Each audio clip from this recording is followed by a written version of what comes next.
Hello বন্ধুরা, আজকের এই ভিডিওটিতে এই মেয়েটি একটি বড় সাপের মতো মাছ এনে তার দাদাভাইকে বলছে, দেখেন দাদাভাই আমি কি নিয়ে আসছি আপনার জন্য।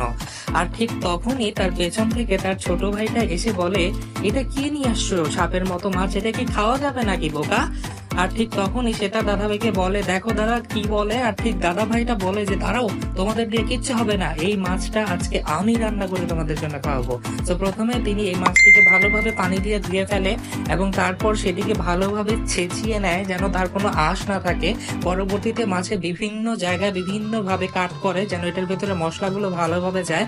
তারপর সেখানে সকল রকমের ফল জামা দিয়ে এবং মশলা দিয়ে ভালোভাবে মেরিনেট করে একটি কলা পাতার ভেতরে একটি চুলার নিচে সুন্দর করে বসিয়ে দেয়। যখন রান্নাটি হয়ে যায় তারা তখন সেটিকে ওখান থেকে বের করে আনে এবং সেখানে মশলা দিয়ে দারুণ মজা করে সুস্বাদু মাছটা উপভোগ করে। তো এরকম আরো ভিডিও পেতে আমাদের চ্যানেলটি সাবস্ক্রাইব করুন। Thank you.